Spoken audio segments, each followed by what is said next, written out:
नमस्कार प्यारे बच्चों। नमस्कार आप सभी अभिभावकों का। तो कल आप लोगों को भूगोल में दूसरा पार्ट जो है पृथ्वी की आंतरिक हलचलें के बारे में बताया।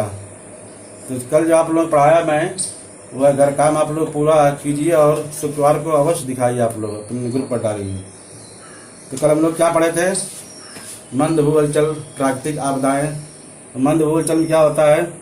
वलित पर्वत, भ्रंशोत पर्वत और भ्रंश घाटी, तीन चीज पढ़े।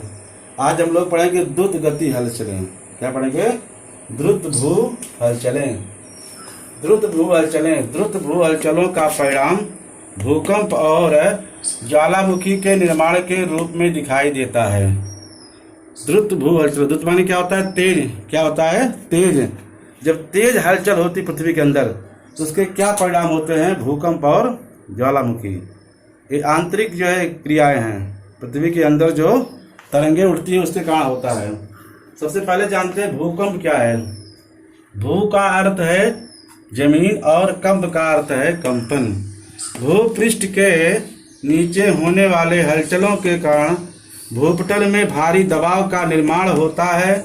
जब यह दबाव एक विशिष्ट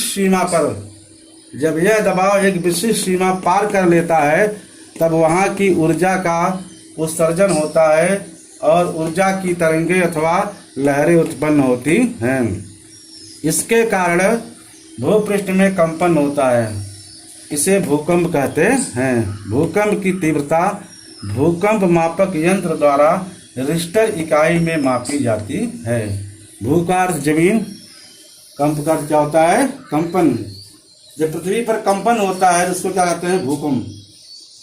जब पृथ्वी के अंदर ऊर्जा तरंगे जो है में कंपन होता है तो पृथ्वी के बाहर कंपन होता है, इसको हम लोग क्या कहते हैं? भूकंप। भूकंप जब आता है तो हमको मालूम नहीं पड़ता है। भूकंप आके चला जाता है तब हमको मालूम पड़ता है भूकंप आया हुआ है, क्योंकि पृथ्वी पर एकाएक जब कंपन होने लगता है तो महसूस होता है कि भूकंप है। उसको हम लोग जो है रिक्टर इकाई पैमाने पर मापते हैं। जैसे यहाँ पर दिया गया है भूकंप मापक यंत्र, साधारण भूकंप मापक यंत्र और आलेख।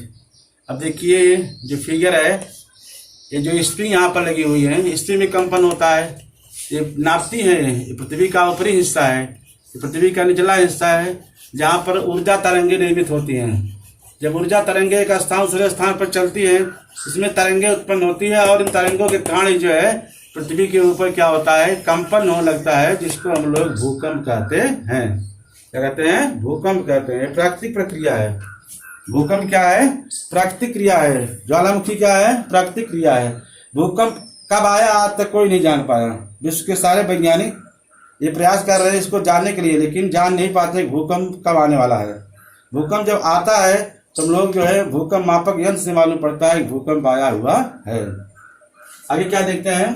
भूकंप आने के कौन से कारण हो सकते हैं?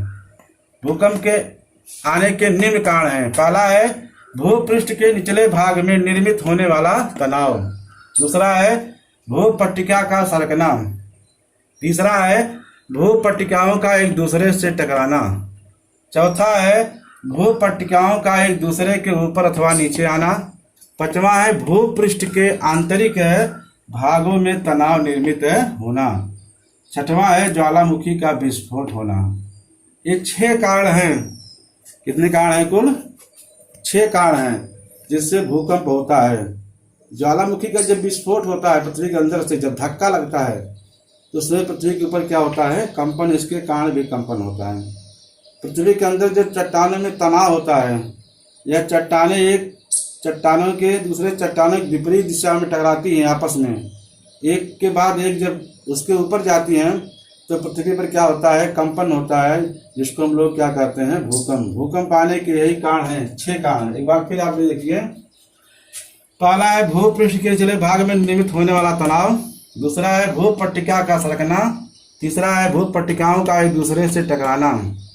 चौथा है भूपट्टिकाओं का एक दूसरे के ऊपर अथवा नीचे आना, जब भूपट्टिका ऊपर नीचे आती है दूसरे के।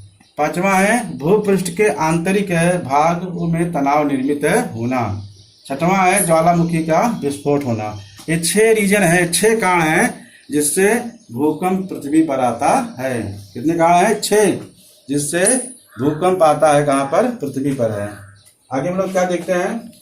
भूकंप नाभ एवं अधिकेंद्र। भूपृष्ठ के नीचे होने वाली हलचलों के कारण बड़े पैमाने पर ऊर्जा उत्पन्न होती है। इस ऊर्जा का उत्सर्जन जिस स्थान से होता है उस स्थान पर भूकंप केंद्र होता है। इस केंद्र को भूकंप नाभि कहते हैं। क्या कहते हैं? भूकंप नाभि। जो केंद्र है उसको नाभि कहते हैं। ऊर्जा की तरंगे भूपृष्ठ पर जहाँ सबसे पहले पहुँचती हैं उस स्थान को भूकंप का अधिकेंद्र कहते हैं। क्या कहते हैं? भूकंप का अधिकेंद्र है। इस मानचित्र के माध्यम से लोग देखते हैं जो यहाँ चित्र दिया है। ये देखिए प्यारे बच्चों, ये भूपृष्ठ है। क्या है? भूपृष्ठ। पृथ्वी का जो ऊपरी भाग है इसको भूपटल कहते हैं। और ये दिए यहाँ पर जो है, यहाँ पर खाली जगह दिखाई दे रहा है, माने ऊर्जा का यहाँ बड़े पैमाने पे क्या हो गया? उत्सर्जन हुआ है। क्या हुआ है? उत्सर्जन है। तो यही भूकंप नाभि है। यही क्या है? भूकंप का केंद्र बिंदु है। और जब ये ऊर्जा जाके भूपृष्ठ के जिस हिस्से पर टकराती है उसको भूकंप अधिकेंद्र, क्या बोलते हैं? भूकंप अधिकेंद्र कहा गया है। लेकिन भूकंप की नाभि यही है जो खाली जगह यहाँ दिखाई पड़ रही है। यहाँ से बड़े पैमाने पर ऊर्जा का उत्सर्जन हुआ है। क्या हुआ है? ऊर्जा का उत्सर्जन हुआ है। अब देखते हैं भूकंप तरंगे। भूकंप तरंगे 3 प्रकार की होती हैं। कितने प्रकार की होती हैं? 3। पहला है प्राथमिक तरंगे, दूसरा है द्वितीयक तरंगे, तीसरा है भूपृष्ठीय तरंगे। भूकंप की तरंगों को 3 भागों में बांटा गया है। प्राथमिक तरंगे, द्वितीयक तरंगे और तीसरा क्या है? भूपृष्ठीय तरंगे। बराबर। तो सबसे पहले हम लोग यह जानते हैं कि प्राथमिक तरंगे क्या हैं। प्राथमिक तरंगे किसे कहते हैं? तो देखिए, भूगर्भ में ऊर्जा का उत्सर्जन होने पर ये तरंगे भूपृष्ठ पर सबसे पहले पहुंचती हैं। यह तरंगे भूकंप नाभ से पृथ्वी की त्रिज्या की दिशा से सभी दिशाओं में भूपृष्ठ की ओर तीव्र गति से बढ़ती हैं। इन तरंगों को आगे पीछे होने वाली तरंगे भी कहते हैं। ये तरंगे ठोस, द्रव और वायु इन तीनों माध्यमों से होकर प्रवाहित होती हैं। एक बार फिर आप लोग समझ लें, प्राथमिक तरंगे किसे कहते हैं? भूगर्भ में पृथ्वी के अंदर ऊर्जा का उत्सर्जन होने पर, जब ऊर्जा वहां से उत्सर्जन होता है, ऊर्जा वहां से निकलती है, तो होने पर ये तरंगे भूपृष्ठ पर सबसे पहले पहुंचती हैं। ये तरंगे भूकंप नाभ से पृथ्वी की त्रिज्या की दिशा से सभी दिशाओं में भूपृष्ठ की ओर तीव्र गति से बढ़ती हैं। इन तरंगों को आगे पीछे होने वाली तरंगे भी कहते हैं। ये तरंगे ठोस, द्रव और वायु इन तीनों माध्यमों से होकर प्रभावित होती हैं। ऐसी तरंग है जो सबसे पहले कहाँ पहुंचती है? भूपृष्ठ पर। और ठोस, द्रव, वायु तीनों छेद से प्रभावित होती हैं। जैसे यहाँ पर दिया गया है, आप लोग देखिए चित्र के माध्यम से, ये प्राथमिक तरंगे हैं। क्या है? प्राथमिक तरंगे। ये नाभि है। क्या है? नाभि है।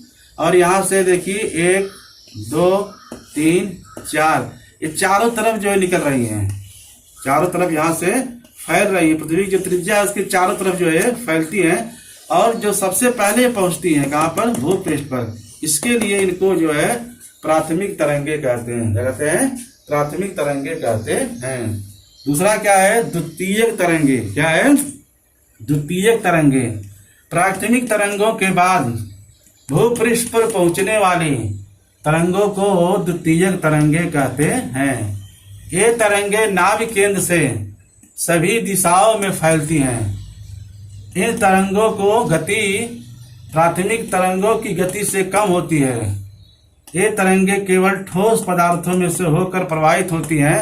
प्राथमिक तरंगों की अपेक्षा ये तरंगे अधिक विनाशकारी होती हैं। द्वितीयक तरंगे क्या है? द्वितीयक तरंगे माने प्राथमिक तरंगों के बाद जब दूसरी तरंगे पहुंचती हैं उनको हम लोग द्वितीयक तरंगे कहते हैं। और ये तरंगे जो है नाभ केंद्र से सभी दिशाओं में फैलती हैं, लेकिन इन तरंगों की गति प्राथमिक तरंगों गति से क्या होती है? कम होती है। और ये केवल ठोस भाग से गुजरती है। कहाँ जाती है? केवल ठोस अवस्था से होकर जाती है। प्राथमिक तरंगे क्या है? वो ठोस, द्रव और वायु तीनों अवस्था गुजरती हैं, लेकिन द्वितीय तरंगे ऐसा नहीं होती हैं। और देखिए यहाँ पर दिया है द्वितीयक तरंगे। देखिए क्या है, द्वितीयक तरंगे हैं। ये जो है प्रथम तरंगों के बाद पहुंचती है कहाँ पर, भूपृष्ठ पर, लेकिन ये केवल ठोस अवस्था से गुजरती हैं। कहाँ से गुजरती हैं, ठोस अवस्था में। और प्राथमिक जो तरंगे हैं वो ठोस, द्रव और वायु तीनों अवस्थाओं से गुजरती है। यह दोनों में अंतर है। इसकी तीव्रता जो है प्राथमिक तरंगों से कम होती है। इनकी तीव्रता क्या होती है, प्राथमिक तरंगों से क्या होती है, कम होती है। तो प्यारे बच्चों, ये रहा द्वितीयक तरंगे। और ये प्राथमिक तरंगे की अपेक्षा ये तरंगे अधिक विनाशकारी होती है, बड़े पैमाने पर नुकसान करती हैं। प्राथमिक तरंगों से अधिक ये क्या होती हैं, विनाशकारी होती हैं। इनसे बड़े पैमाने पर पृथ्वी के ऊपरी भागों पर क्या होता है, हानि होती है। तीसरा क्या दिया है, भूपृष्ठीय तरंगे। भूपृष्ठ पर प्राथमिक एवं द्वितीयक तरंगों के पहुंचने के बाद वहां भूपृष्ठीय तरंगे उत्पन्न होती हैं। और ये तरंगे भूपटल पर परिधि की दिशा में फैलती हैं। और ये तरंगे अधिक विनाशकारी होती हैं। क्या होती हैं, ये अधिक विनाशकारी होती हैं। भूपृष्ठ तरंगे एक बार फिर साथ देख लीजिए। भूपृष्ठ पर प्राथमिक एवं द्वितीयक तरंगों के पहुंचने के बाद वहां भूपृष्ठीय तरंगे उत्पन्न हो जाती हैं। ये तरंगे भूपटल पर परिधि के दिशा में फैलती हैं। और ये तरंगे अधिक क्या होती हैं, विनाशकारी होती हैं। यहाँ हम लोग देखेंगे कि ये है भूपृष्ठ तरंगे। प्राथमिक तरंगे और द्वितीय तरंगे जब यहाँ पहुंचती हैं, इनके टकराने के बाद से क्या होता है, भूपृष्ठीय तरंगे उत्पन्न होती हैं। पृथ्वी के पर चारों तरफ जो है फैलती हैं। और चारों तरफ फैलने के बाद ये जो है सबसे अधिक विध्वंसक होती है। प्राथमिक और द्वितीयक तरंगों से भी ये भूपृष्ठीय तरंग जो है यह सबसे विनाशकारी होती है। ये है 3 तरंगे। कितनी तरंगे हैं, 3 तरंगे। प्राथमिक तरंगे ये तीनों अवस्थाओं गुजरती है, ठोस, द्रव और वायु। द्वितीयक तरंगे केवल ठोस अवस्था से गुजरती है। और जब ये तरंगे जो है भूपृष्ठ पर टकराती हैं, तब जाकर के जो वहां पर भूपृष्ठीय तरंगे उत्पन्न होती हैं, जो पृथ्वी की परिधि के चारों तरफ से फैलती हैं। और फैलने के बाद जो है वो जो भूपटल हमारा है, ये देखिए जो भूपृष्ठ है, यहाँ पर बहुत सारी चीज दिखाई दे रही हैं। यहाँ पर बड़े पैमाने पर जो विनाशकारी होती हैं, उथल पुथल कर देती हैं। बड़े पैमाने पर क्या होता है, यहाँ पर नुकसान होता है। यहाँ पर जन धन सबकी हानि होती है। तो ये रहा हमारा जो है भूकंप और भूकंप की तरंगे। भूकंप किसे कहते हैं इसको बताया, और जो 3 प्रकार की तरंगे उसको बताया है। और तीसरा है जो है लास्ट लिखे हैं भूकंप का परिणाम। भूकंप आने का क्या परिणाम होता है, भूकंप के परिणाम निम्न है। पहला है भूपटल पर दरारें पड़ना। दूसरा है भूस्खलन होने से चट्टानों का गिरना। तीसरा है भूजल का मार्ग बदलना। चौथा है कुछ प्रदेशों का ऊंचा उठना तो कुछ प्रदेशों का धंसना। पांचवा है समुद्र में सुनामी लहरों का उत्पन्न होना। छठवां है मकान गिरने से जन धन की हानि होना। सातवां है यातायात मार्ग बाधित होना। और 8वां है संचार व्यवस्था अस्त व्यस्त होना। माने जब भूकंप होता है प्यारे बच्चों, इसका बड़े पैमाने पर क्या होता है, विनाश होता है। इसके आज देखो यहाँ परिणाम दिए गए हैं, एक बार आप लोग फिर देख लें। सबसे पहले है कि भूपटल पर दरारें पड़ जाती हैं।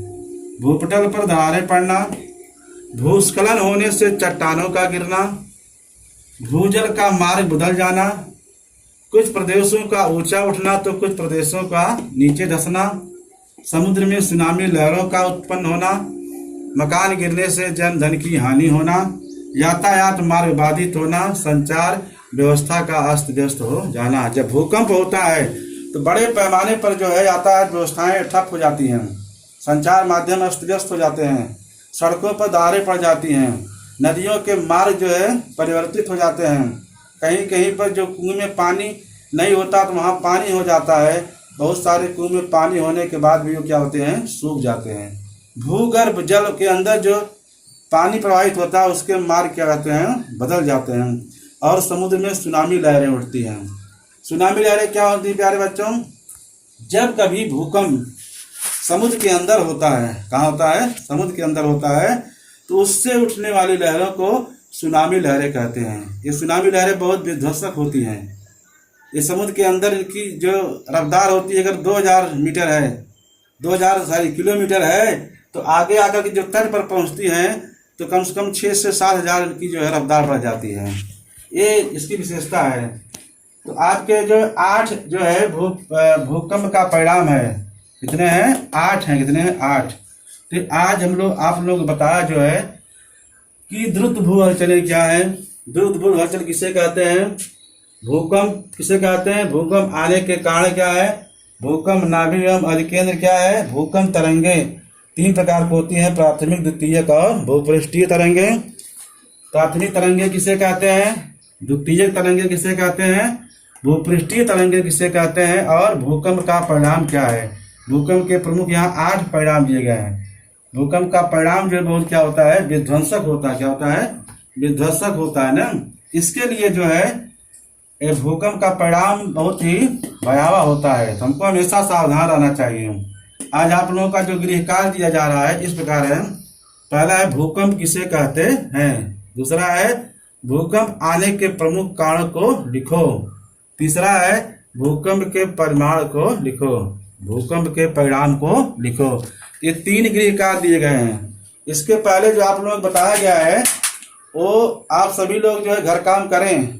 अभी ये दूसरे पार्ट का पहला भाग जो है कल पढ़ाया था, आज ये दूसरा भाग है। इसको पूरा करके शुक्रवार को किसी भी कीमत पर अपने जो है 9th के ग्रुप पर आप लोग डालेंगे, मैं उसको चेक करूँगा। उसके बाद जिसका नहीं रहेगा उसके घर पर फ़ोन किया जाएगा, क्योंकि जब विद्यालय खुलेंगे तो बहुत सारे घर काम करने पड़ेंगे, तो आप लोग बहुत जो है परेशान हो जाएंगे। इसलिए आप लोगों से और आपके जो अभिभावक हैं उनसे भी मेरी अपील है, आप सभी लोग घर काम करें और ख़ास करके 9 के बच्चे जो है अपनी पढ़ाई जो है चालू करें। आज ही इतना करते हैं, फिर कल जब मिलेंगे आप लोगों को आगे पढ़ाएंगे। हाँ, जय हिंद।